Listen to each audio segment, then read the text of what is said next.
Good morning student. आज की class में आप सभी बच्चों का स्वागत है। हमारा जो अध्याय है धातु एवं धातु कर्म, इसके अंतर्गत हमने धातु क्रम के तीन चरण के बारे में अध्ययन करेंगे, जिसमें से अयस्क का सांद्रण के बारे में हमने इसके पूर्व क्लास में बताया है। तो आज हम धातु का निष्कर्षण के बारे में अध्ययन करेंगे, है ना। प्रकृति द्वारा प्राप्त जो धातुएं जो होती हैं, उनमें धातुओं का निष्कर्षण जो है किस प्रकार से होता है, या फिर कहना चाहिए किस प्रकार से हम सक्रिय यानी कि क्रियाशील और जो अक्रियाशील जो धातुएं हैं उसमें शुद्धिकरण जो है किस प्रकार से किया जाता है। तो धातु के निष्कर्षण की विधि की सक्रियता तथा जो अयस्क की प्रकृति पर क्या करती है, निर्भर करती है। जिसमें से पहला है, प्रकृति में क्या होता है, बहुत सारे अधिक क्रियाशील धातुएं जैसे आपका सोडियम है, पोटेशियम है, कैल्शियम है आदि, है ना, उनके जो यौगिक से तत्व के रूप में प्राप्त करना बहुत ही कठिन होता है ना। तो इन यौगिकों में विद्युत धारा प्रवाहित करने पर क्या होता है, आपका धन आयन और ऋण आयन क्या हो जाते हैं, आपका अलग हो जाते हैं, और अलग हो करके कैथोड पर जाकर ये जो है अपचयित हो जाते हैं तथा धातु जो है प्राप्त होती है। तो इस प्रक्रिया को हम क्या बोलते हैं, आपका विद्युत अपघटन जो है कहते हैं। एल्युमिनियम को इसी विधि के द्वारा प्राप्त जो है किया जाता है। धातुओं के निष्कर्षण का दूसरा विधि, जैसे आपका मध्यम है या फिर निम्न क्रियाशील धातुओं को उनके ऑक्साइड है, सल्फाइड है या फिर कार्बोनेट जो अयस्क से क्या करते हैं, आपका रासायनिक अपचयन विधि द्वारा प्राप्त जो है किया जाता है।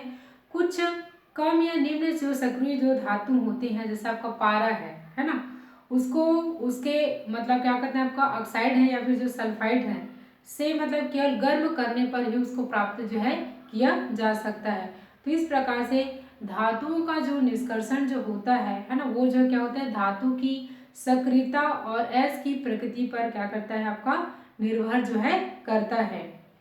अन्य जो धातु है जैसे आपका सल्फाइड है, ऑक्साइड है तथा जो आपका कार्बोनेट है ना, इसको दो प्रमुख पदों का उपयोग किया जाता है, जिससे अयस्क से धातु का जो अपचयन जो होता है वो सरलता से किया जाता है।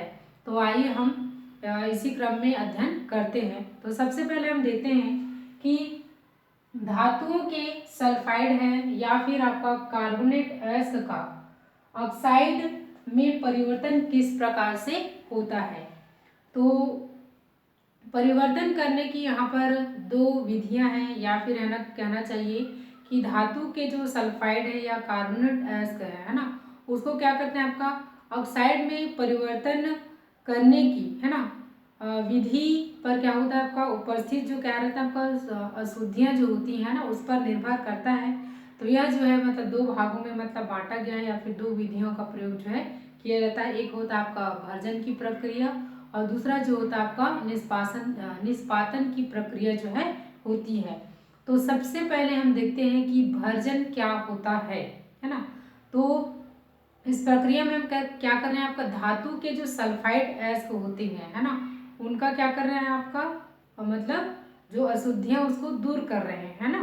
तो भर्जन में हम क्या करते हैं, जो सांद्रित जो सल्फाइड अयस्क होते हैं, जब इसको हम क्या करते हैं, वायु की उपस्थिति में या ऑक्सीजन की उपस्थिति में उसे कम गलनांक से कम गलनांक यानी कि ताप क्रम पर इसको जब गर्म किया जाता है ना, तब इस प्रक्रिया को हम क्या कहते हैं, भर्जन जो है कहा जाता है। एक बार और रिपीट कर दे रही हूँ कि किसी भी जो सांद्रित सल्फाइड जो अयस्क जो होते हैं, उसके ऑक्सीजन की उपस्थिति में कम गलनांक से या फिर उसके गलनांक से कम ताप क्रम पर उसको जब गर्म किया जाता है, तब उसे हम क्या कहते हैं, भर्जन जो है कहते हैं। और इस क्रिया में क्या होता है, आपका जो अशुद्धियां जो होती हैं क्या हो जाती हैं, वाष्पित हो जाती हैं, जिसके कारण से धातु के जो यौगिक में है ना अपचयन की जो प्रक्रिया जो होती है वो सरलता पूर्वक होती है। भूअर्जन का मुख्य उपयोग जो है सल्फाइड अयस्कों के है ना अपचयन में मतलब इसका प्रयोग जो है किया जाता है। तो यहाँ पर हम एक समीकरण के माध्यम से समझ सकते हैं। तो जैसे देख सकते हैं आपका 2Zn है ना जिंक सल्फाइड है ना, इसका हम क्या कर रहे हैं ऑक्सीजन की उपस्थिति में, ठीक है, किसकी उपस्थिति में, ऑक्सीजन की उपस्थिति में है ना, इसको क्या करते हैं आपका गलनांक से कम तापक्रम पर इसको क्या करते हैं गर्म करते हैं। क्या करते हैं तो गर्म करने का ये आपका सिंबल है ना, तो इसको हम क्या कर रहे हैं गर्म करते हैं। तो गर्म करने पर है ना क्या प्राप्त होता है, यहाँ पर आप देखेंगे कि इनके साथ में है ना क्या जुड़ जाता है आपका जो जिंक के साथ में है ना क्या होता है आपका ऑक्साइड जो है जुड़ जाता है। यहाँ पर आप लिख सकते हो ZnO, ठीक है, क्या बनाता है यहाँ पर जिंक ऑक्साइड जो है बनाता है और S जो है इनके साथ में क्या हो जाता है जुड़ जाता है या फिर अलग हो जाता है। तो यहाँ पर बन जाता है क्या 2SO है ना, 2SO क्या बना लेता है ये 2 बना लेता है, ठीक है। तो ये गैस के रूप में रहता है। तो गैस का जो संकेत होता है हम ऊपर एरो के रूप में उसको प्रदर्शित करते हैं। तो इस प्रकार से है ना मतलब क्या होता है आपका जो सल्फाइड या फिर जो कार्बोनेट जो एस जो होते हैं वो किसमें परिवर्तित हो जाते हैं ऑक्साइड में परिवर्तित हो जाते हैं।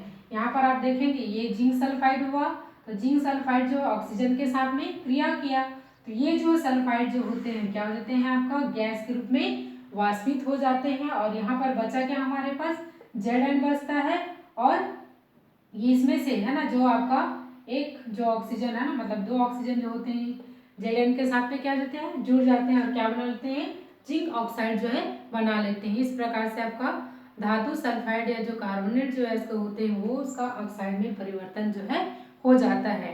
दूसरा हम देखते हैं यहाँ पर निष्पादन के बारे में, किसके बारे में निष्पादन के बारे में।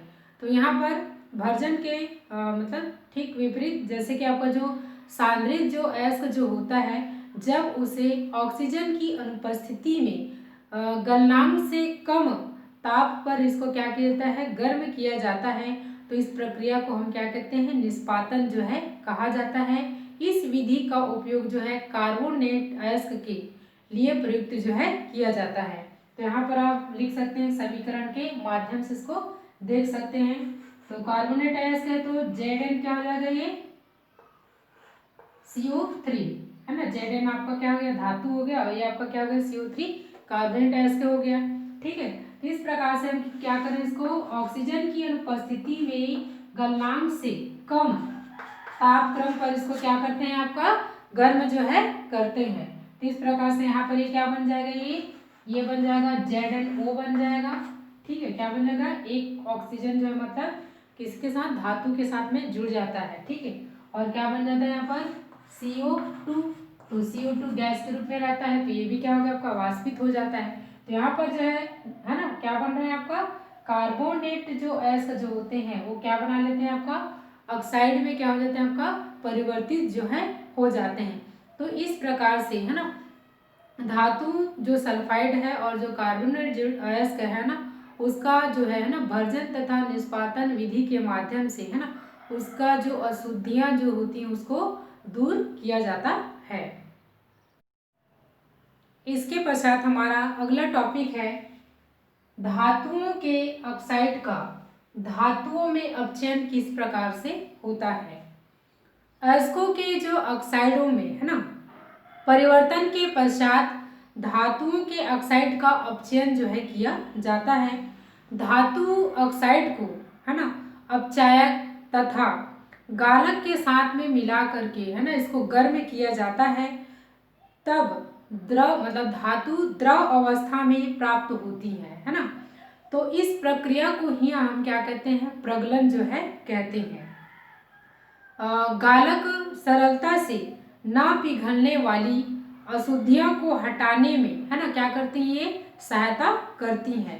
तो प्रगलन की जो प्रक्रिया जो होती है वो दो प्रकार से होता है। सबसे पहले हम देखेंगे इसमें कार्बन अपचयन विधि, है ना, किस प्रकार से मतलब जो आपका ऑक्साइड जो होते हैं ना, धातु ऑक्साइड, उसका धातुओं में अपचयन जो है किस प्रकार से होता है। तो सबसे पहले विधि क्या आपका कार्बन अपचयन विधि। तो इस विधि में क्या करते हैं आपका भर्जित या फिर निष्पात, मतलब जो आपका निष्पादित जो अयस्क जो होते हैं, है ना, अयस्क को क्या करते हैं कोक या फिर जो कार्बन के साथ में वात्य भट्टी में इसको क्या करते हैं उच्च ताप पर, लगभग इसका ताप कितना होना चाहिए 700 डिग्री सेल्सियस से आपका 1800 डिग्री सेल्सियस तक इसको गर्म जो है किया जाता है, और जिससे धातु अपचयित होकर के पिघली अवस्था में प्राप्त होता है, यानी कि द्रव धातु के रूप में प्राप्त होता है ना। कार्बन अपचयन विधि में क्या कर रहे हैं हम लोग, जो आपका भर्जित या फिर जो निष्पादित जो अयस्क जो होता है ना, यानी कि कोक, इसको क्या करते हैं आपका कार्बन के साथ में, है ना, क्या करते हैं वात्य भट्टी में इसको उच्च ताप पर गर्म करते हैं, जिससे धातु अपचयित होकर के किस द्रव अवस्था में क्या हो जाता है वो परिवर्तित जो है हो जाता है, ठीक है, पिघली अवस्था में मतलब प्राप्त जो है होता है। तो आइए हम इसको देखते हैं। तो आपका क्या है जो जिंक ऑक्साइड है ना, अब इसके पहले हमने पढ़ा क्या भर्जन और निष्पादन के बारे में, है ना, जिसमें आपका क्या होता है जो धातु सल्फाइड और कार्बोनेट जो होते हैं वो किस में चेंज होते हैं आपका ऑक्साइड के रूप में परिवर्तित होते हैं। तो उन्हीं ऑक्साइडों को, है ना, हम क्या करते हैं इस विधि में कि कार्बन के साथ में, है ना, कार्बन के साथ में क्या करते हैं वात्य भट्टी में, है ना, क्या करते हैं हमें उच्च ताप पर इसको क्या करते हैं गर्म करते हैं। तो गर्म करने से क्या होगा आपका ये Zn यानी धातु शुद्ध रूप में प्राप्त हो जाता है, यानी कि अलग हो जाता है, और ये जो ऑक्सीजन जो होता है वो कार्बन के साथ में क्या हो जाता है जुड़ जाता है, और क्या बना लेता है ये कार्बन मोनोऑक्साइड बनाता है, जो कि गैस के रूप में रहता है।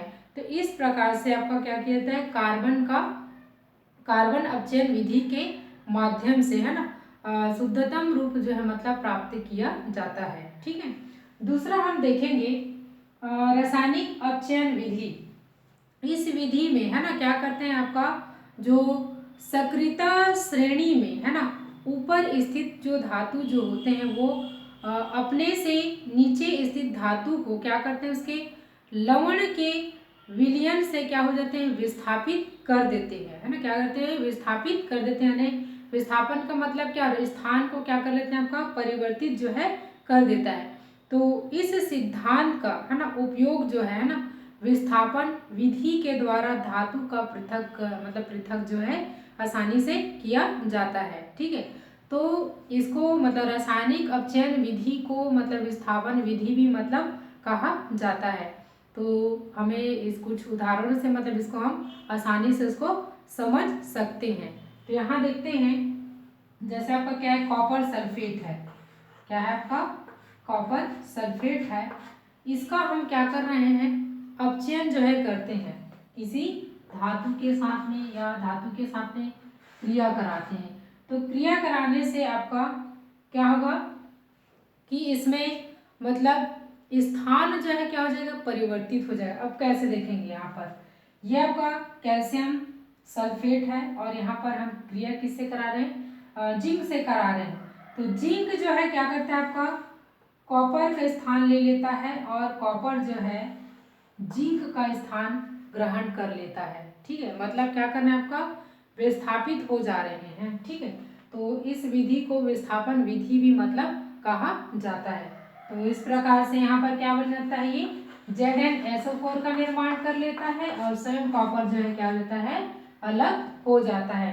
तो इस प्रकार से यह जो है क्या कर रहा है आपका मतलब उसके जो लवण के जो विलयन को है ना क्या कर दे रहा है वो विस्थापित जो है कर देता है। तो इस विधि को विस्थापन विधि जो है कहा जाता है। तो इस प्रकार से आपका जो धातु जो ऑक्साइड जो होते हैं उनका क्या कहता है धातु में अपचयन जो है किया जाता है, यानी कि मतलब इसमें उपस्थित जो अशुद्धियाँ जो होती हैं है ना उनको मतलब अलग किया जाता है या शुद्ध रूप में प्राप्त जो है किया जाता है। तो इस प्रकार से मतलब क्या होता है आपका धातु निष्कर्षण की जो प्रक्रिया जो होती है वो पूरी होती है।